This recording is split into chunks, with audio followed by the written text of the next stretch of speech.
My name is Mary Jo, and I am an alcoholic. Hi. And I am a grateful alcoholic. Would you join me in the serenity prayer, please? God grant me the serenity to accept the things I cannot change, the courage to change the things I can, and the wisdom to know the difference.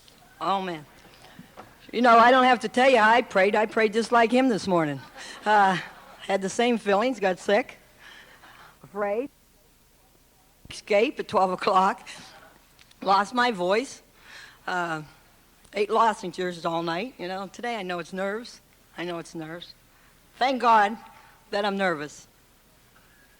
You know, because when I start out, it's me, you know. It's me. And as I go, God does for me what I can't do for myself. You know, there's a lot of people here today, but I know one thing: if I'm at home and they ask me to lead a meeting and there's 20 people, I feel the same way as I do right now. I am responsible for Alcoholics Anonymous. I am a member of Alcoholics Anonymous. And any time that God chooses to have me do his work, if I ain't shaken, then I better not go. I just better not go. Because I'll kill that person with me if I don't remove me out of me and get God into my life, even on a 12-step call. If I don't find some humility and some humbleness inside, I would kill another human being with my thoughts. And I am grateful to know that. When I get a 12-step call, I feel just like I feel today. Very insecure, very afraid, and very nervous. And I pray, and I pray, and I move myself out of the way, and God does for another human being what no one else on this earth could do. The 5th chapter of the big book of Alcoholics Anonymous is the most important thing in my life. Because anytime I feel pain or bad thoughts, it says to me, no human power could relieve me, but God could and would if he was thought. That is precious in my life today, real precious in my life today. Because I put my faith in someone bigger than me, and I choose to call it God. I put my trust in human beings, and I share my inner feelings with human beings. But being human, I get disappointed. And God never disappoints me. Never disappoints me. He does for me what I can't do for myself. And you know, I want to thank the committee for inviting me here. You know, this is a bonus. And I also know that the committee treated me very fine. They gave me a lot of love from the time I got off the plane. The people that I met here gave me what I needed. You know, they gave me love. They gave me this tag, you know, guest speaker, and I had to hide that sucker, you know, because everybody was sharing with me, and it seemed like when I stuck this thing on, we'd be sitting at the table and they'd look like, oh, you one of them. And finally I was sitting at a table with a lot of young boys from Las Vegas, and they said, oh, you the speaker? And I said, yeah. Sunday morning, oh, the spiritual end. I said, yeah. Oh, you one of them? I said, hell no, I'm one of you. I want to get it real plain right now that I am not a preacher. I'm a drunk. I am a drunk. If I was choose to lead this meeting this morning, it's because it's God's will, not mine. The speakers that I heard through the program gave me what I needed. I'm going to go home real filled, a lot of love. You know, because I didn't know what that was. And I'm going to tell you just what the big book tells me to tell you, the way I read the big book. Take what you want and leave the rest there. because that's what I had to do for a long time, and I left it all there. I took the garbage. I didn't need nothing that the big book told me to do. I just wanted to quit drinking. And I put myself through a lot of mental pain in the Fellowship of Alcoholics Anonymous. You know, and I went back and I read that big book and I looked at it and I put a program for me as Mary Jo Hoover together to make me whole. Alcoholics Anonymous made me somebody. I am a human being in a human race, and I function well because I'm a member of Alcoholics Anonymous. And it tells me to tell what it was like before, what it was like when I was using, and what I'm doing to stay sober. You know, and I could go along and never tell my story again because I'm comfortable where I am. And when I open that door, I don't like it. And what I tell you is not pride. Believe me, it's not pride. Every time I get behind this podium, it's humility. I don't come to Alcoholics Anonymous and tell my story to entertain you. I come to Alcoholics Anonymous and carry the message to another alcoholic.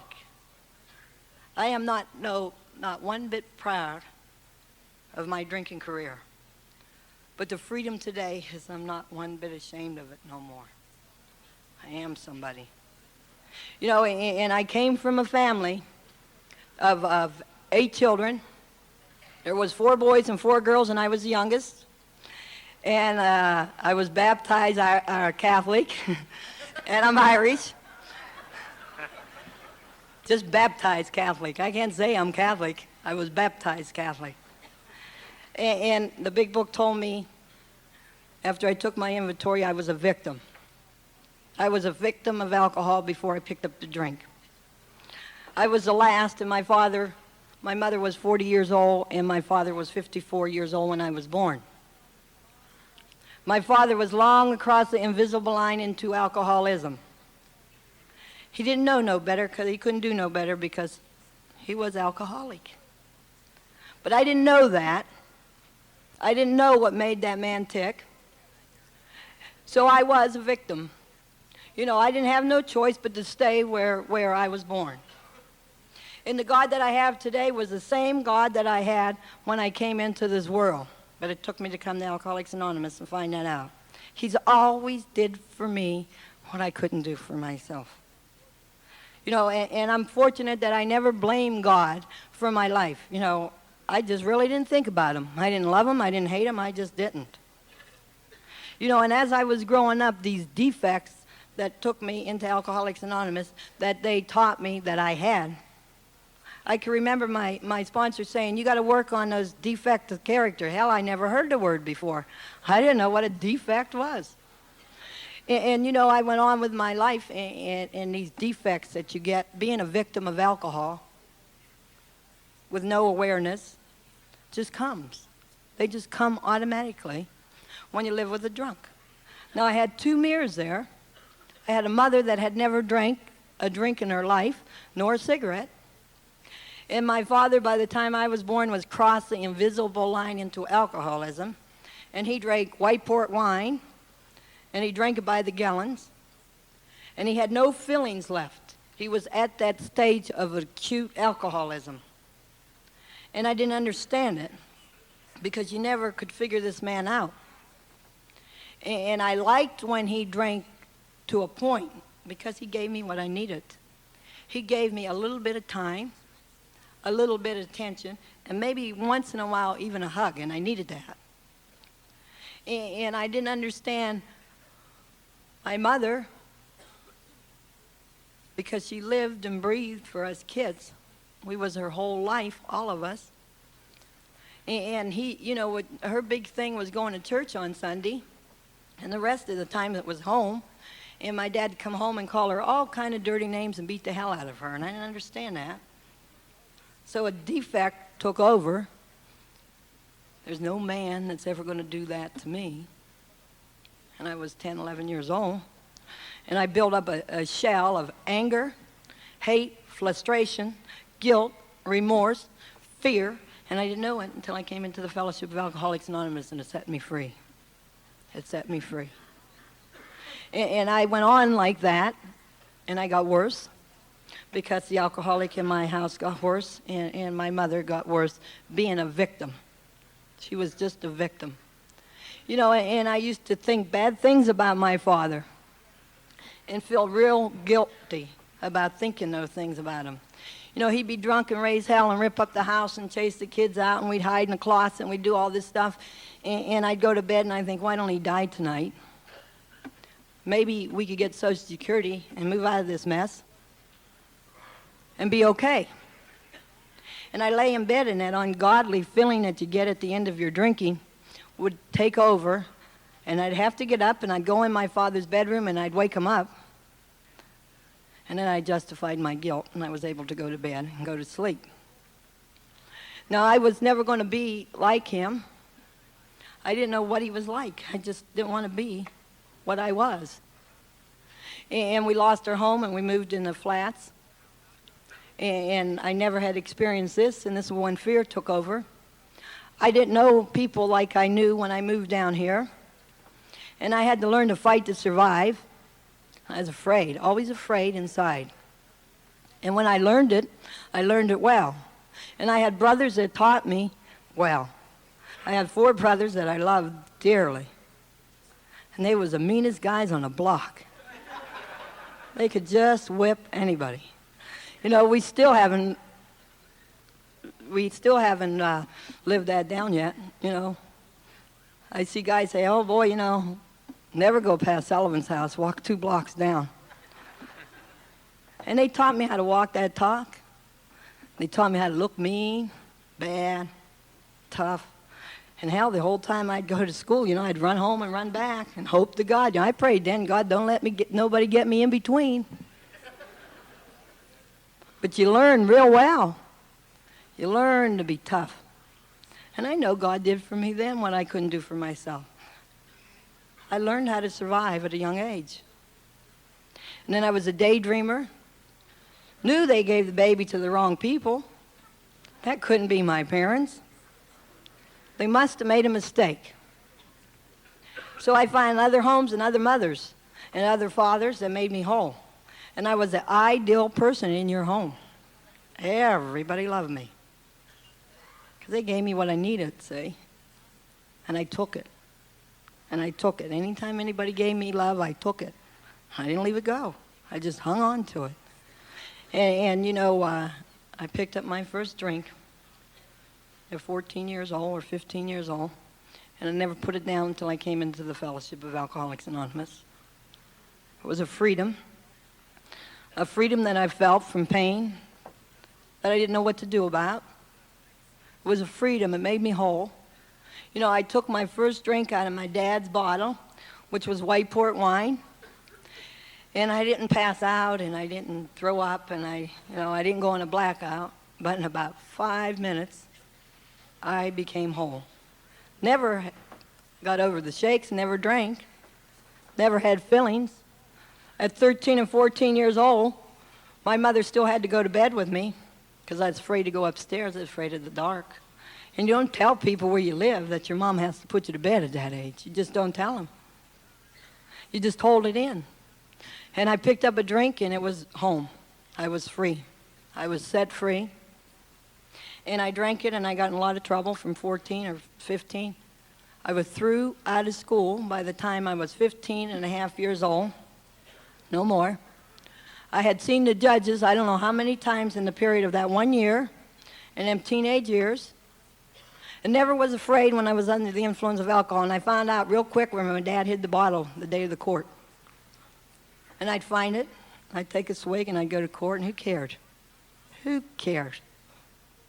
And my mother, you know, she used to humble herself and cry and beg and plead to the judge, don't do anything to my daughter, please. Please. And I'd look at her like saying, shut up. Who the hell are they for you to beg for mercy? And I was ashamed of my mom. I was ashamed of what she had to offer. I was ashamed of her generous feelings that she would go to any length for one of her kids. I was ashamed of that. And I didn't like her after I started drinking. I didn't like her at all. She was a martyr in my eyes. And no wonder my father drank. If I was married to her, I'd drink too. She never shut her mouth. And when he'd have a hangover, she'd really lay it on him, you know. And he'd go in a blackout, and now he's at the stage where, hell, he couldn't whip his way out of a wet paper bag.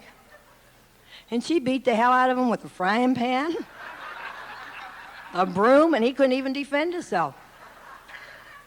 And one feelings from hating this man to picking up the first drink to loving him to protect him. Because, see, I already identified with his feelings. I already identified why he drank alcohol. And I knew why he drank alcohol. Anything that made you feel that good, hell, you don't never give it up. You just drink it. You know, and I got thrown out of school and loneliness set in. I was afraid, insecure. Knew that you shouldn't be on the street at 15 and a half years old when everybody else was in school. So I'd go up to the school and I'd hang around, you know. That's all I ever did in my life was hang around. They used to say to me, "What are you going to do today? Hang around?" "Where at?" "On the corner." "What are you going to do later?" "Steal a bottle of wine." "Then hang around." That's what you do when you're a kid, hang around. You know, and I hung around a lot. And now everybody's in school. You know, they ain't got too many people like me out of school. My mother and father was done. They was just, you know, I used to think that they didn't care. Hell, they just was too old. They cared. They just didn't have no fight in them no more. And I could understand that today. There ain't no way in hell I'd want no kid at 45.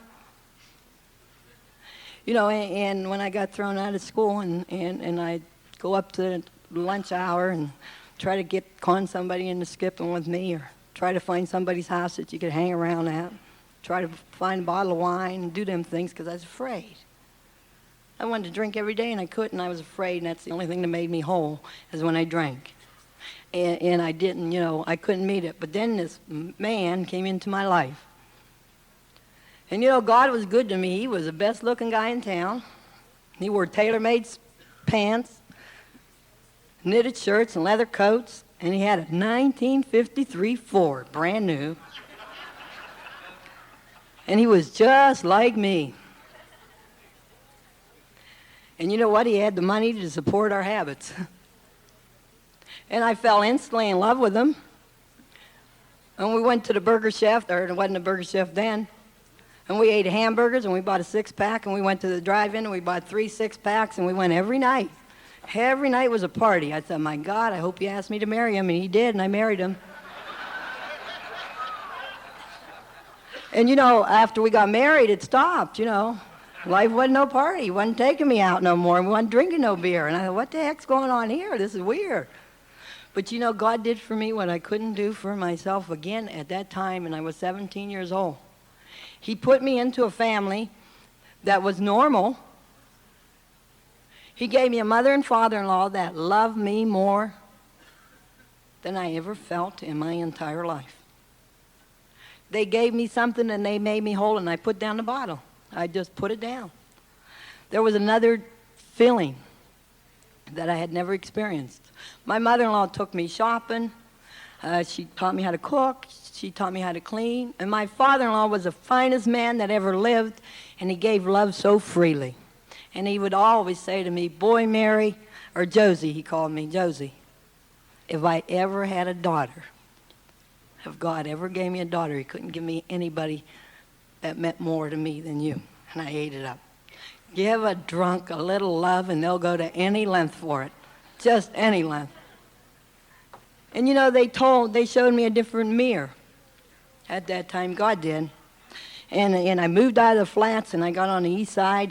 That's the rich side in Warren. And I moved in with the doctors and the lawyers and all this stuff in the same neighborhood, and we had nice grass and pretty flowers and all this stuff.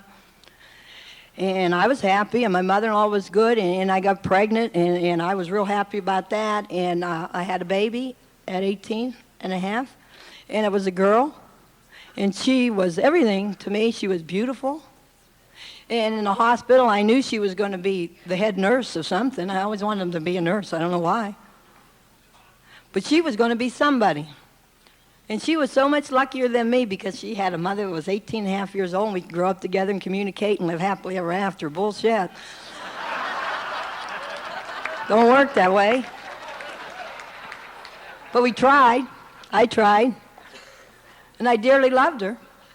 And I'd take her home, and, I got to go to Strauss's and all those McKelveys, and I got to buy her silk hats and new shoes and dresses that I just used to fantasize about for me, and that was going to make her somebody. She wasn't going to be a nobody's kid. She was going to be somebody's kid. But, when you get them babies home, they cry. They throw up, and they wake you up in the middle of the night. I thought, hell, this ain't so much fun. She's cute when she don't cry, but who wants her when she cries? So I got an enabler. I'd play with her. She'd cry. I'd give her to my mother-in-law. And I prayed then, too, because she woke up a lot of times in the middle of the night, and I said, God, I wish my mother-in-law would hurry up and get up. She would. She'd feed her, and I'd go back to sleep. Because, see, I don't know that I don't have no coping mechanism. I don't know that people that comes in my life that I'm supposed to love and do love, that I'm afraid of, that I can't cope with them, that I can't cope with feelings that I'm supposed to be responsible for. I can't do that. And I don't know that. So we moved into our home, and I got my kid, my husband, and me, and we went, and everything was fine. I had all the material things in the world that I needed. But this baby didn't have nobody to take care of her and now I ain't drinking. I haven't drank since I got married. It wasn't important to me to drink. I found a new feeling. And when we'd go out, I'd drink Coke, and it wasn't important. I just didn't drink. And I get into this house, and this baby, she's carrying on, just like any baby does. But me, I can't handle it. So I get a rage, an ungodly rage that goes off in my head, and I physically and mentally abuse her because I don't know no better. I call her dirty names, and I smack her, and I throw her in the crib because I don't know no better, see? I don't know that I could come to Alcoholics Anonymous and be okay. And what do you tell people? You don't tell them that you want to kill your kid, and you feel like you want to kill them. But they lock people away like that. And I knew how to walk the walk, and I knew how to talk the talk, and I knew how to smile, and I knew how to say the right things when people was around about my kid. But when I was alone, I couldn't do it. And one night I beat her too hard, and I threw her in her crib, and I shook her, and I could see her bouncing off her mattress. And I said, I don't understand it. And I'd sit down, and I'd have a feeling that I could never explain unless you experienced it, of depression, of wanting to die, just wanting to die, and I'd cry. And I reacted that over and over and over again. After every attack that I made on my kid, I would feel bad inside. And one night when I did this, I sat down to cry and feel like I felt, and it went on. It went on. Drink, Mary, it makes you feel good. And I picked up my drink, and it made me whole again. I didn't do no physical damage no more to my daughter. And it made me whole.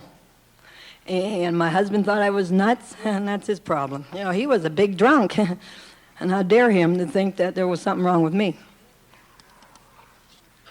He'd have coffee, and I'd have a beer in the morning.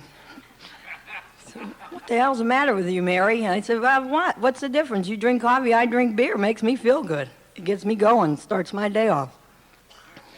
And alcohol's progressive, and I was able to clean and cook and be happy, and I love country music. You could go anywhere you want with country music, fantasize. I could be happy, sad, who cares? It just makes you do whatever you feel like doing.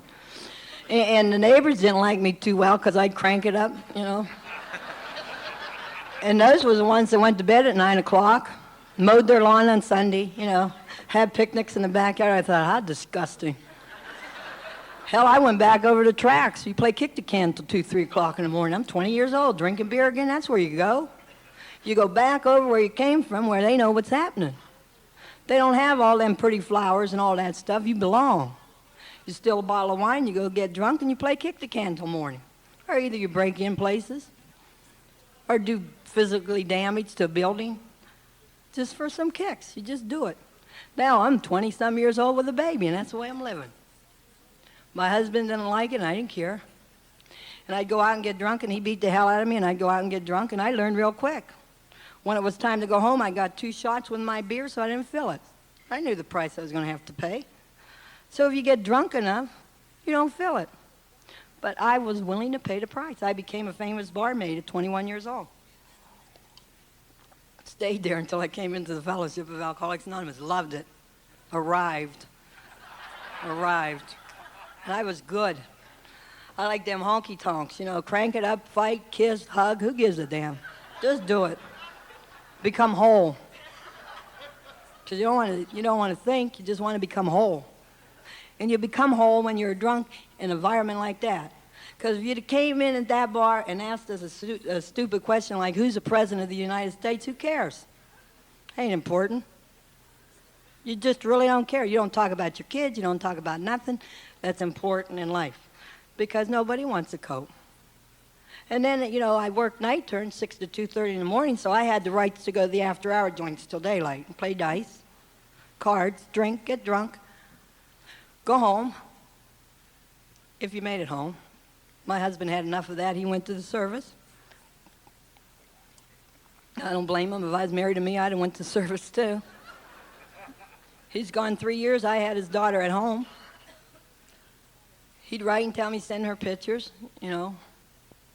Mary, tell me something. Send me pictures. Never wrote the guy a letter in 3 years. Never did anything in 3 years. Moved back in with my mother that was 50-some years old. My father died. She had to go to work at a hospital, worked hard. She was 54 years old when she got that job. I moved back in, very selfish. Thank God for my enablers today. Not for me, but for my children. Thank God for them. Without my mother, my kids would have died. I would have died. I would have never had the opportunity to come to the Fellowship of Alcoholics Anonymous and learn how to be a mother. Wouldn't have had that opportunity. Because if anybody would have did the human thing for my children at one time, they would have removed them from me. They would have removed them from me. Because I wasn't fit to have what God gave me. I just wasn't fit. And my mom's raising my kid, and I ain't never seen her. I thought she was going to stay real little. I never knew that she was going to be growing up to be a lady. I thought when they was born, they stayed little. They don't grow up. And my mom's crying, and she's hysterical, and she's nuts, just like she was when my father was around. And I thought, God, she flipped again. I don't know she's hurting for me. I don't know that she feels pain in the middle of the night and cries. I don't know that she loves me like mothers love daughters or sons. I don't know that. And I'd say, Ma, why the hell don't you come with me one time? Take a little and you'll find out what it's all about. And I believed that. She said, my God, Mary, you're going to get killed out there. I said, no, I ain't. Them people ain't that bad. I didn't know that people was human with human feelings. I didn't know that I hurt people that loved me. I just didn't know that. And I lived in that bar. And I lived in the after-hour joints. I might see my kid once a week. Might. And if I did see her, I had a hangover, I was laying on the couch, or I was going to sleep. But I justified it by buying her stuff, giving her the best Christmases that any kids could have, making sure that she had all the material things that she needed to the best of my ability. And I was a good ma. And I used to tell my ma, hell, you never did that for me. I had to go all summer without a pair of shoes to get them in the winter, and I believed that my mother wasn't a good mother. I didn't realize that she did the best she could with what she had. My husband came home, we got back together. His alcohol progressed, and so did mine. Now, we move in this place, I'm already living in it, and he comes when he feels like it, and he leaves when he feels like it. I steal his beer, he steals my beer. I steal his cigarettes, he steals my cigarettes. No sharing no more. Who could get who? And I got pregnant in that mess, and I had a baby girl. In fact, she was 20 years old Saturday. And I called home to wish her happy birthday. And I looked at me at 25 years old, and when she came into the world, I made a decision that me, her, and my other daughter and my husband was all going to be all right. We was going to become that all-American family. And I meant it. She was beautiful. She was real beautiful, and I loved her while I was in that hospital so much. And I said, I'm a lady now. I'm 25 years old, I'm a lady. Now we're going to get okay. And I went home to get okay. I didn't know I was alcoholic. I just didn't know it. And I didn't know what I was made of. And I didn't drink. And I started having things happen to me because now I ain't put down the booze since I was 21, daily.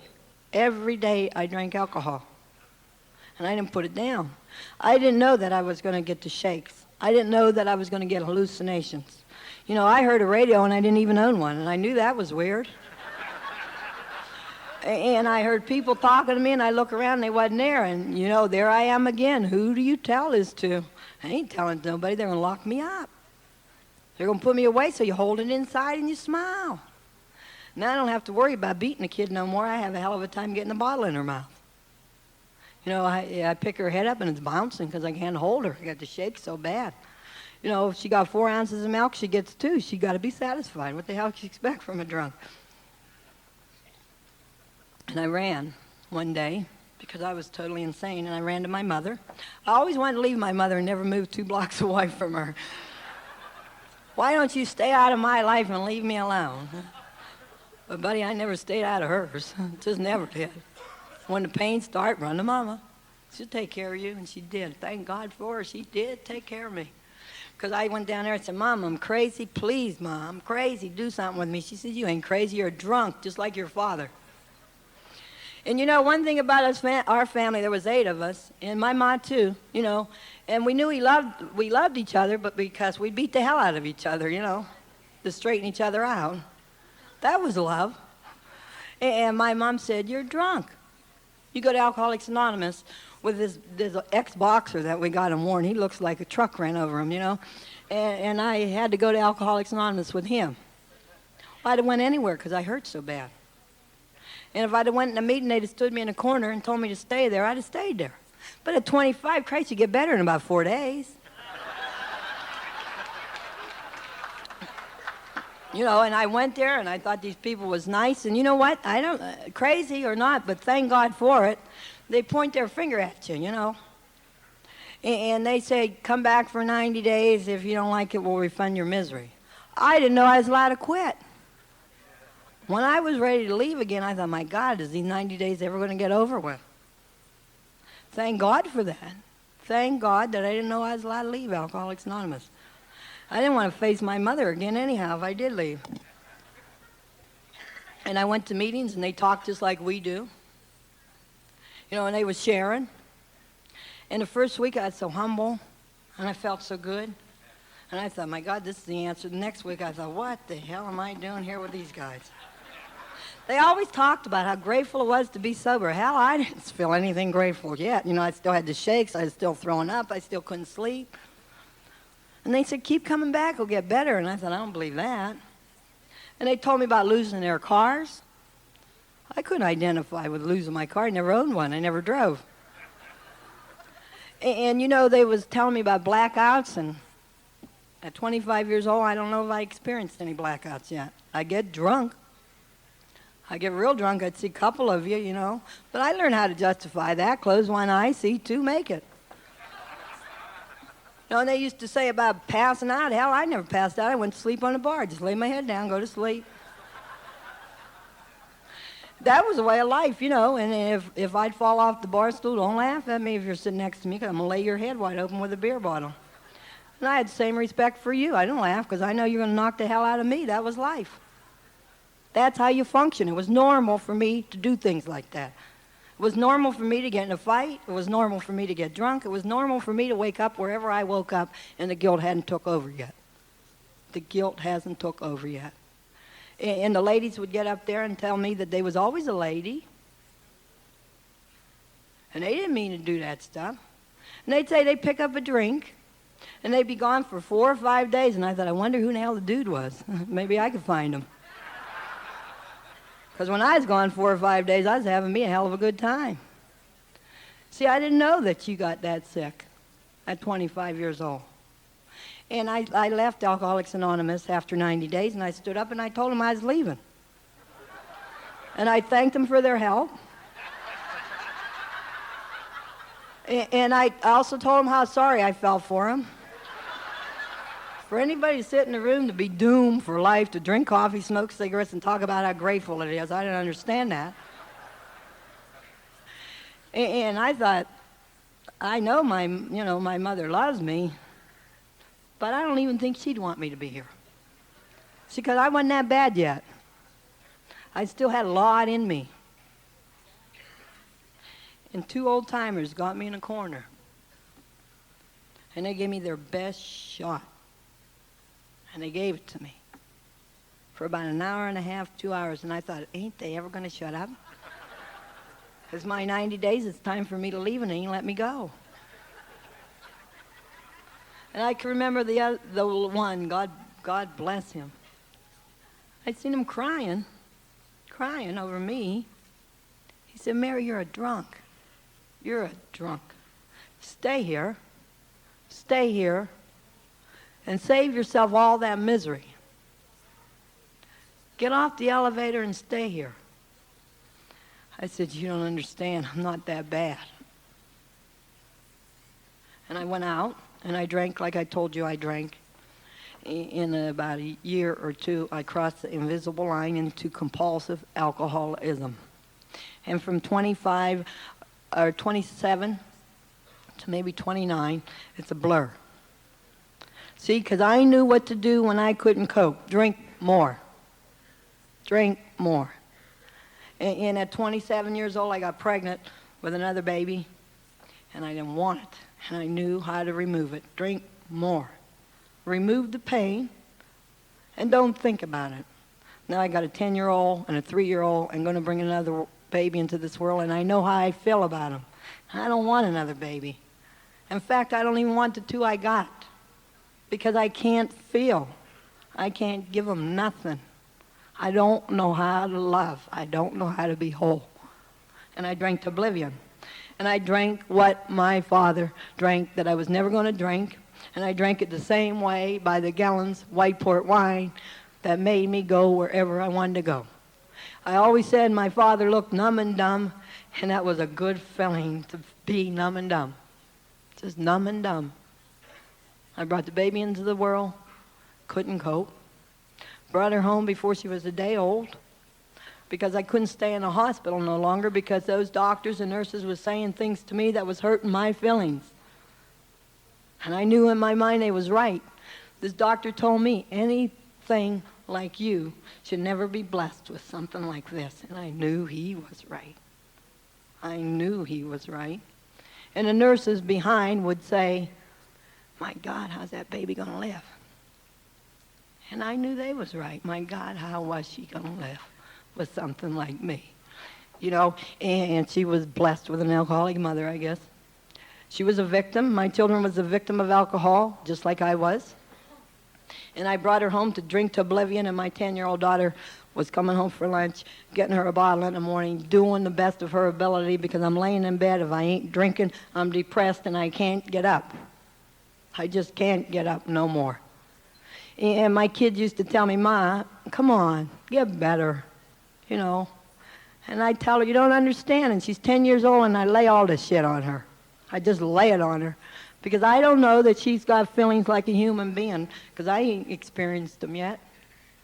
I don't know anything that I tell my kids is going to hurt them, because I haven't experienced pain yet. Because I was so self-centered, wrapped up in a package that belonged to me, that nobody in this world understood my pain. And I brought my daughter home to drink to oblivion, with my daughter taking care of her. And then she got pneumonia, malnutrition at 7 or 8 weeks old, and ended up in the hospital because she had an alcoholic mother. And you know, I tried real hard to get to see her, and I couldn't get out the door. I just couldn't get out the door. And I was only going to have a couple drinks to get over there to function. I think I made it maybe one time. And you know, this detective told me that I better pray that she lived. She said, because if you don't, you're going for a long time. You're going for a long time, Mary. I'm here to tell you today that I prayed that she died, so I could go wherever they would threaten to take me. I just wanted to go. I knew that I couldn't function as a human being on this planet without alcohol. I tried it before. I didn't like the pain. I didn't like the feelings. I had to drink to survive. And in the meantime, this was going on, and somewhere along the way, God was good to me, and I tried to commit suicide. And I went into the hospital where I spent time in intensive care, and then I went into the psychiatric ward. And that was good for me. And my mom, she was good. She tried the best. Marry your kids. I said, don't talk to me about my kids. I don't want to hear it. Just let me alone. Please, Ma, let me alone. You know, she'd say, well, you got to get home and you got to take care of them. You got to do this, you got to do that. That's your responsibility. And I said, Ma, leave me alone. And at that given time, I'd have gave my eye teeth for anybody to walk in and take them 3 girls and take care of them. Just leave me alone. I can't do it no more. And the miracle of it, that doctor was good for me. He gave me that main ingredients that I haven't felt for a long time. Love. Just love and understanding of another human being to me. He told me something that I hadn't heard in a long time. Mary, you're a pretty lady, you're a good lady, and you're going to be okay if you just let it happen. And I hadn't heard that, I don't know when, since my father-in-law. And you know, I love that doctor.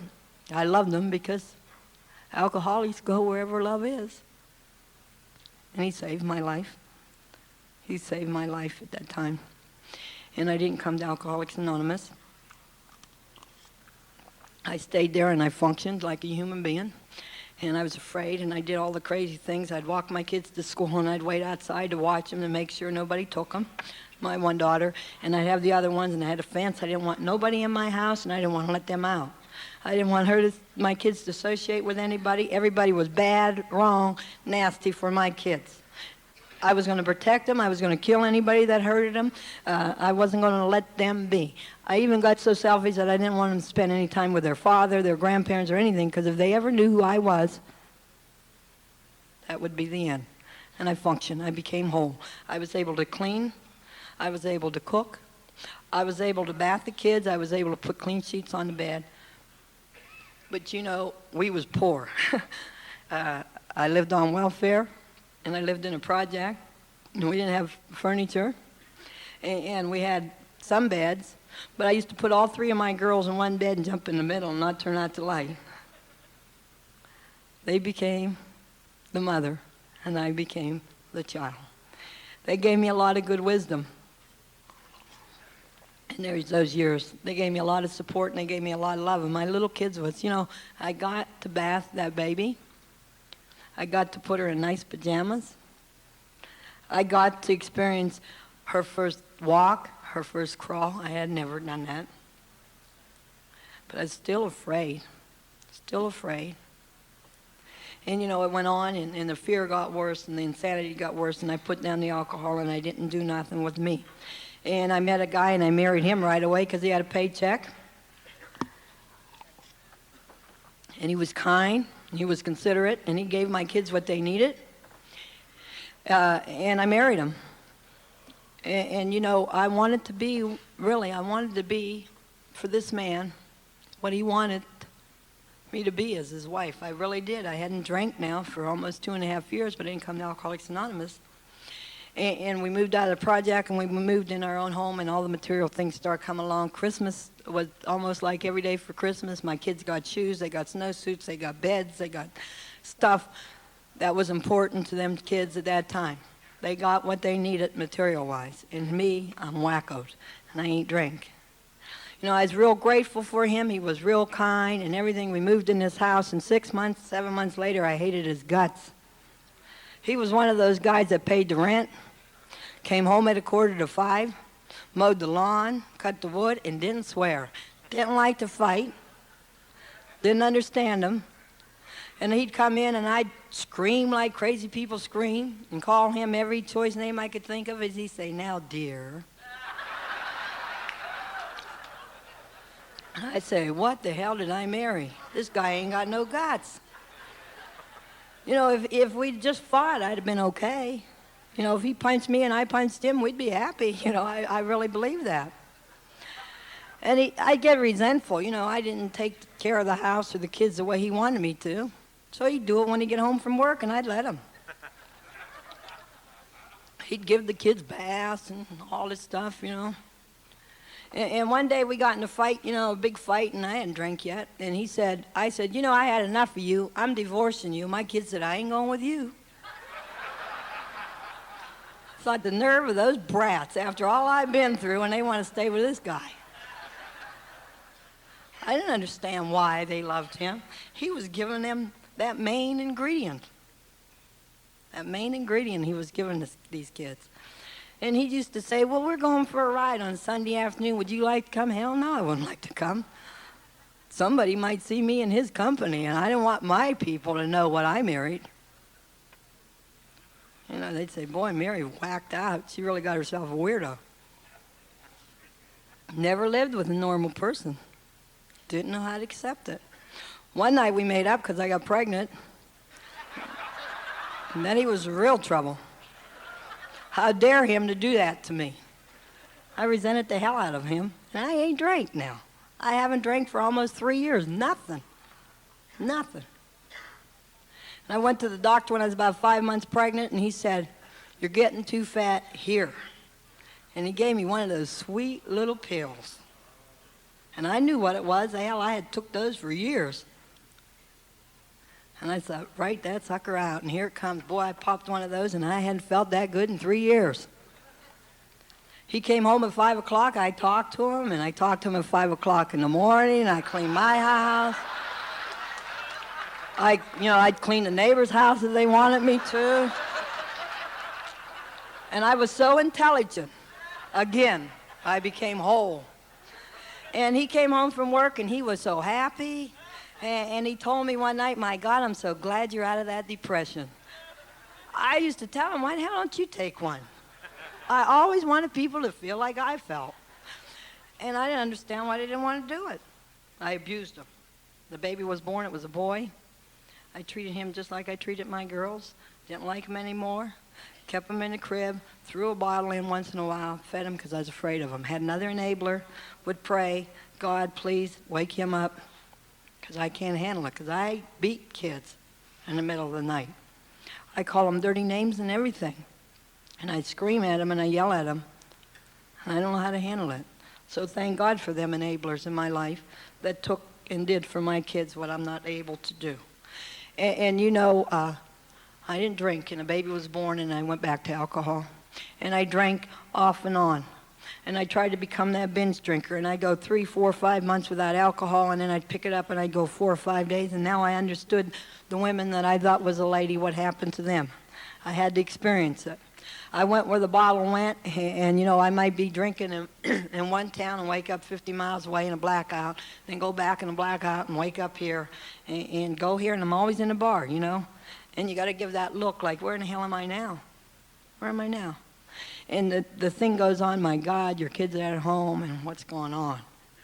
And I tried to get better, and I lay on the couch in the periods that I wasn't drinking, and I can't function like a human being no more. I don't wash clothes, I don't do dishes, I don't run a sweeper.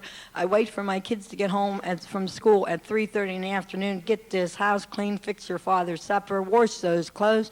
What's the matter with you people? I always had the flu for 7 months. Always had a kidney infection, a headache, a backache, a toothache, anything. And the kids would leave, and I'd pull the curtains, and I'd take the phone off the hook, and I'd cover up with a blanket, and I'd hurt. And I'd say, what's wrong? And one day I said, that's it. And I left, and I spent most of my time in Pine Street in St. Francis Hotel, right where I thought my trouble started. I was going to a bar at 4:30 in the morning to drink what I had to drink, to do what I had to do, and I wasn't functioning. And one day I said, God, please kill me or cure me, because I can't stand this no more. And I went into the clinic of Youngstown, and I went 5 days, and I got out, and I went to Alcoholics Anonymous. And I knew God did for me what I couldn't do for myself, and Alcoholics Anonymous couldn't beat God. So, that was their problem. Because that day when I asked for help, God took me off the bar stool, and took me to the clinic. So when I came to Alcoholics Anonymous, I thought that was fine for you people to use the steps and everything because you needed it. God didn't come in that bar and get you. They used to tell me, that's bullshit, Mary. God didn't take you off there. You asked for his help. He gave it to you, and now he wants you to work for it. Not me.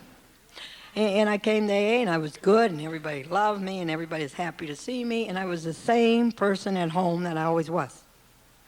Anybody that lives with a practice or an alcoholic after they sober up, their first 2 years needs a medal, because we are sick. I was so self-righteous. God owed me. AA owed me.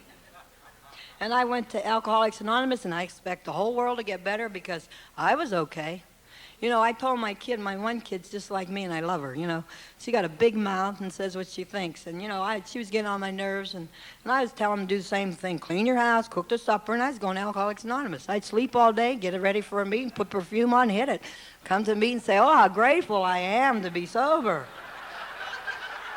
Meantime, them kids are home, come on, you little brats, hurry up, clean this house, get it ready. And I'm grateful for those years, and then this kid of mine that was going to stay real little, that was going to be a head nurse, at some hospital, she chose to take the route I took, and I thought, oh, my God. And I'd beat her, and I'd lock her up in the cellar, and I'd steal her shoes, and I'd call the cops on her, and I'd chase her to school, and I'm coming to Alcoholics Anonymous. They said, you don't do it that way. You let go and let God, and I'd try, and I was crazy. She'd be stoned, and I'd be nuts. And I didn't understand that, and I'd come to Alcoholics Anonymous. They said, your main purpose is to stay sober and help another drunk. Let God do for her what you can't do. And I said, not me. And I had this one lady, I love her today, but I don't like her. I hated her. And she'd always come on with that smile, one of those sweet people. And she'd say, let go and let God. Give her tough love and throw her out. I said, if she was your kid, I would, but she's mine and I love her. And, I just couldn't, I couldn't let go. I couldn't let go. And she got married, and I thought, I knew that was a mistake, and like a dummy, I paid for it. And I wanted to keep her from pain that I wasn't able to do. And she moved away, and she had a baby, and I was afraid she was going to be like me. I was afraid that she wasn't going to tell nobody her feelings, and she was going to do for him just like I did for her. So I was a nosy grandmother. I stuck my nose in a lot, and I ran around and checked on them. Because I know that she wouldn't be responsible. And thank God that I knew that, And she married some kook, and I didn't, he was really a kook. And I thought, my God, I guess I'm doomed to have that. And then when that baby came along, I didn't want her to have no baby. No way. And about the baby was 11 or 11 months old, and she came home on a bus with the baby. And oh my, I want a divorce. I thought, oh my God, no. Well, in the meantime, I can't keep my nose out of it. I come to AA and I ain't doing nothing. They tell me, they say, pick up the ashtrays, get active. Pick up your own damn ashtrays. Go over there. There's a new girl. Go talk to her. I said, hell, I got enough problems of my own. What am I going to tell her? Say, how about opening up and making coffee? No, I don't want to make no coffee. And they let me go. And, one night, I'm figuring out now how to take care of my kid and how she lives clean in Columbus. I don't see her no more, And I didn't realize that God did me a favor to let me grow. And I'm so taking a trip with her and my grandbaby and all this stuff that one night I picked up a drink. And after 3 years and 2 months of being in the program, being around the program. And 3 beers and the bar did for me what it always did for me. I didn't care if I had a kid or a grandkid. It moved it. I didn't have no feelings again. I didn't hurt no more. I was whole again. So I know what alcohol does for me. I know it. And I drank 10 hours, waking up down my cellar in a bedroom that we have down there with a couple six-pack wiped completely out, busted head, somebody choked me. My lip was all cut, and I don't know what's happening. Now I got another experience because now I drive a car. So I identified with those people that couldn't find their car. I woke up and thought, my God, how did I get home? I said, oh, it's a dream. I'm a member of Alcoholics Anonymous. My head said, no, it ain't. And you know, it was just like I allowed myself to get so mentally sick again, that you have no way out but escape. The only thing that makes you better is alcohol. That's the only thing that makes you better. That day, I got on my knees, and I said, God, if you let me do it your way, an Alcoholics Anonymous way, I promise you that I'm going to give it my best shot. And I haven't seen it necessary to take a drink or a mind-altering drug for 7.5 years. And I'm grateful. And I do everything that Alcoholics Anonymous tells me to do. Everything. It is the most important thing in my life. I needed to function as a human being. And I had to find it through God. I take my inventory. God does for me what I can't do for myself. He gives me fillings. And when I came back to Alcoholics Anonymous, that time I knew that I had to let go and let God with my daughter, and I had to do it one day at a time. You know, she was one of these ones that liked to travel, and she didn't own a car. And she gets stoned and put out her thumb, you know. And she'd go. And then she'd call up in Texas, California, all over, you know. And of course, I ain't going to do nothing for her. I ain't going after her. I learned now, Mom, in jail. Well, maybe I'll just go one more time. Maybe I'll do it just one more time. And I had to get sick and tired of being sick and tired to let go. I did it in God's time, not my time or other people's time. You know, I got a call one time, and I'm going to meetings, and I'm crying, and I'm shaking, and I got a headache, and I don't feel good, and I go. Now, because I promised God that I'd do it His way in AA, and I go. And I sit, and I've never in my life experienced more pain in my 2.5 years than I ever did in my entire life recovering. But I'd go and I'd cry and I'd talk and I'd cry and I'd go home and I couldn't sleep and all this stuff.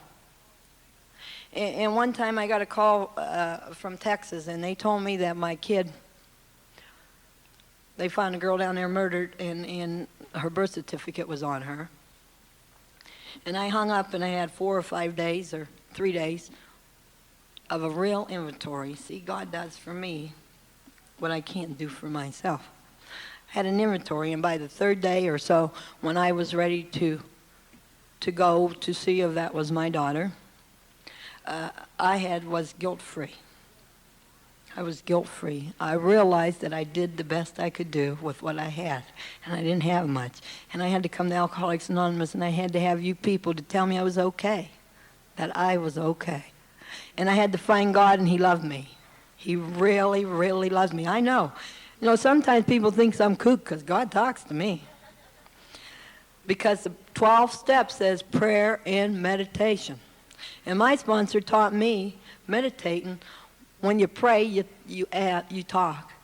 And when you meditate, you shut up. And she said some things will happen to you that nobody on this earth will believe but God. And it does. The miracles took over. Because then I'd say, God, please, please, if that ain't my kid in Texas, let me know. About an hour later, the phone rang because it was my daughter. Ma, I said, where the hell are you? And I hung up the phone and I got on my knees. And God took over my life. And the miracles of Alcoholics Anonymous start happening. Now, in the meantime, she's gone. She gives me this baby because she's just like me. And you know what I think about kids? And I thought, my God, no, I can't handle that. I was afraid. And I went to Alcoholics Anonymous and I cried. And I prayed and I cried and I prayed, and the first miracle in my sobriety happened. My grandson woke up, and he was about 1.5 years or 2 years old at 2 or 3 o'clock in the morning, and he had an affected ear and his throat was sore, and he was crying. And after a period of an hour's time or so, when I was nurturing him like human mothers do to kids, I said, my God, I didn't hit him. I didn't call him a dirty name. And I didn't even want to do physically damage. That's a miracle for me. That's a miracle for me. I said, thank you, God. Thank you. The other miracle in my life, my daughter called one day, and you know, she was kind of, at times, humorous once I let go, you know, because I'd say, God, do for her, if I never get her back as a daughter, please do for her what she can't do for herself. And I used to always pray that, and I still pray, God, please do for my kids what I'm not able to do, because I have no guts when it comes to my children. I have no guts whatsoever. I love them kids so much that I don't know how to take care of them. You know, I just don't know how to take care of them. And the miracle was she made a phone call to me. You know, but it was Christmas time, and she came home, and she was loaded, and I bought her all nice stuff. You know, I wasn't going to buy her nothing. And then I thought, well, I'll buy her one present. And then me and my other girl went shopping, and she, of course, she gave me a list of what she needed. And my Gina said to me, Ma, you only got one more thing to go, and you got Shell's whole list. And I said, well, you don't understand. So I was, you know, she was going to have a nice Christmas. She came home nuttier than a fruitcake. She was sick again. And I had my belly full, and I said, get in that bedroom before I kill you. This is Christmas, you ain't going to ruin it. So she does what any alcoholic does. She said, can I use your phone? I said, yeah. So she called an ambulance and took herself to the psych ward. And I said, God, please, because I'm going to cry. And it's Christmas. And I already said she wasn't going to ruin my Christmas. She wasn't going to ruin the kids' Christmas. I wasn't going to allow her. And my kids get hysterical and whatever they do, you know. And I said, God, please, please. And I turned around and told my little kids, boy, your sister will do anything for a ride to Warren. And it was okay. Another miracle. I didn't fall apart. I didn't run to the hospital. I was able to function as a human being, and I was able to do for the other kids what I was never possible able to do. The miracles in my life start working. 3 years or so in the program, my kids, I don't know, was little, and I heard a lady, and my 3 little ones at home, and she told me she hugged her kids and kissed her kids, and it took me 3 years of drunk and 3 more years to walk into my house one night, and after hearing this lady and was all psyched up, and I said, I'm going to hug them, and I'm going to kiss them, and I'm going to love them. And I'll tell you, it was just like I had been on a drunk. I'm shaking, I'm sick in my stomach, and I get out of my car, and I walk in, and they're all sitting watching television, and as I'm walking in the door, I said, I'm going to do it, and if they don't like it, I'm going to punch the hell out of them. And that's what it took, you know. Either they'll let me hug them, or I'm going to smack them. That's the way I got to think, you know. I ain't too bright. I still got that fist, and I really don't want to use it, but sometimes, you know, if I could just punch somebody for a minute, it'd make me feel so much better, you know. And I know that ain't the way it works. And you know, that's the miracles, you know. And God did for me what I couldn't do for myself, because I pray. I would be nothing today without God and Alcoholics Anonymous. If I quit doing what I do to make me better, I would die. I would die without alcohol. My soul will not be no longer. I got to keep the faith. You know, there was an old timer, and he was the biggest mouth guy that I ever seen in my life, and I wasn't so nice myself. But he was better than me. He knew what he was talking about, and I used to always try to screw him up. And he used to always say, thank God for the babes in Alcoholics Anonymous, and keep the faith, he said. Keep the faith. And you know, it took me a long time to realize how to keep the faith. And you know, this guy was a member of the group that I go to, and when he'd speak, he'd talk for 2 hours, and he'd drive me nuts. And I got where I loved him, where he gave me so much. And you know, his daughter got pregnant, and this was his last year living, and he had 35 years in the fellowship, 35 years. And he told me, Mary, you know what? He said, I'm going to have a special baby of my own. And I asked my daughter if she'd do me one favor. Would she give me my own Mary Jo?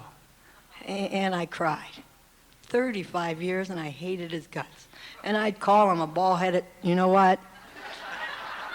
And a big hog, and, you know, want to punch his face in. But he loved me. He's seen something in me that I couldn't see in myself. We had another guy, Alex Marconi, 43 years in the program, and I hated his guts. He'd sit in front like he was the authority.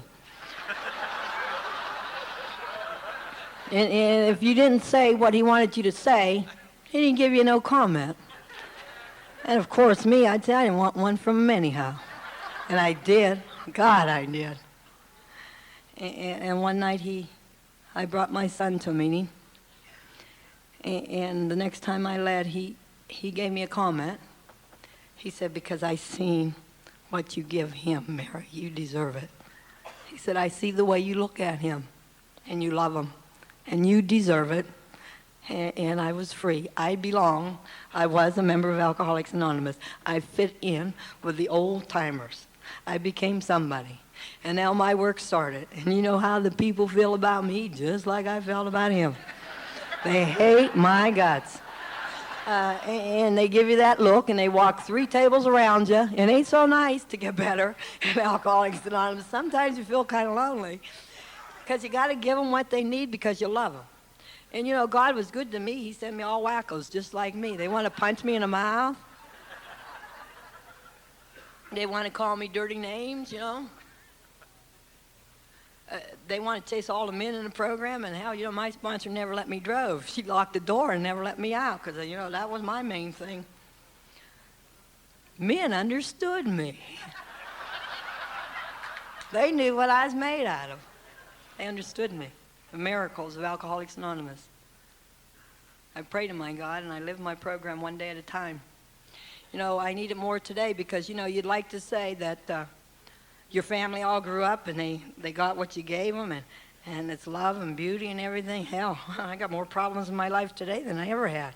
I got one that likes speed, I got one that likes booze, and I got another one that likes pot, and they're 14, 17, and 20. And I got to function.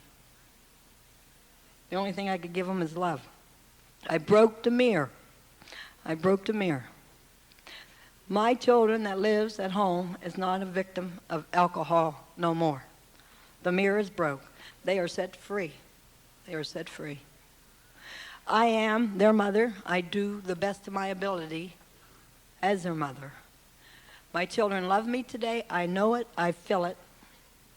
And I respect it. They have their rights. I'm not always right. They have their rights to make their mistakes. They have their rights to do whatever. You know, because it's none of my business today what happens to my children no more. It's God's business. I set them free. You know, God tells me when to kick them in the ass. God tells me when to ground them. Because I feel it in here. Until it came from here and reached here, I was nothing. I don't second guess what I have to do a day at a time for another human being. I have to function in that world. I have to function in that world today. I can't just come to AA and be saved. I have to work for a living. I have to be a mother, and God knows I don't like being a mother. He knows it. And I understand that he gives me what I need.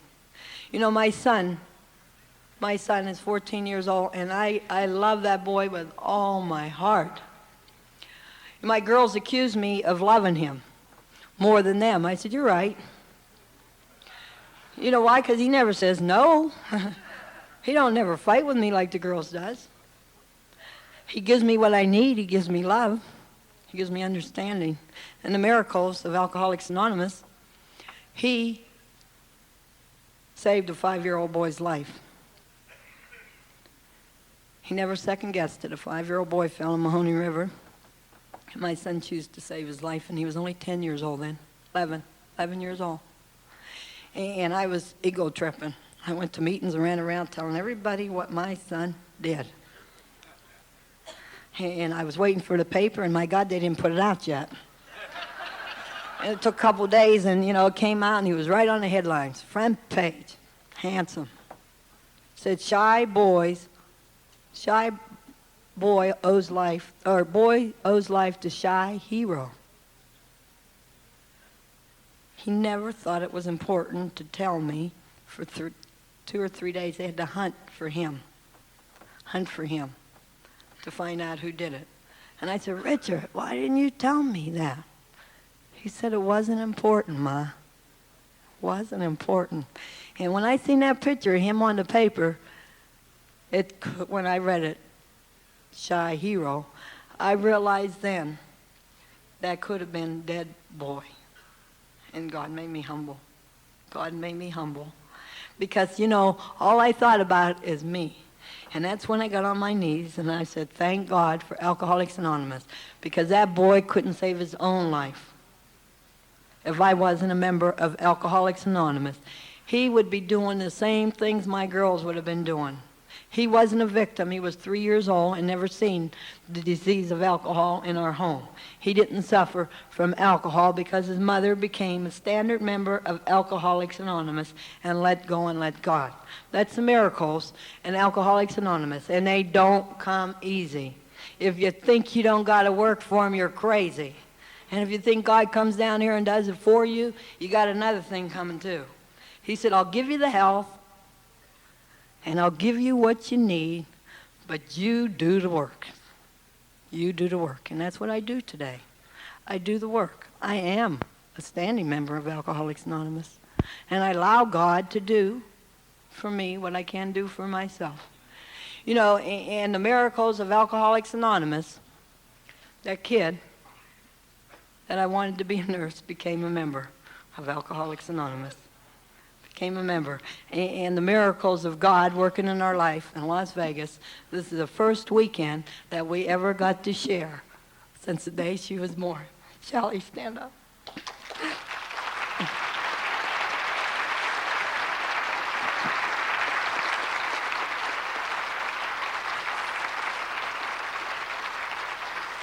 So God loves me, and the committee loved me. But he says to me every once in a while when there's a lot of pain inside of me, I'm going to give you something, Mary. I'm going to give you a shot in the arm to let you know that I really love you, because I am nothing without Alcoholics Anonymous and God. He made me somebody, and I am somebody today. I am. I'm a member of Alcoholics Anonymous. Thank you.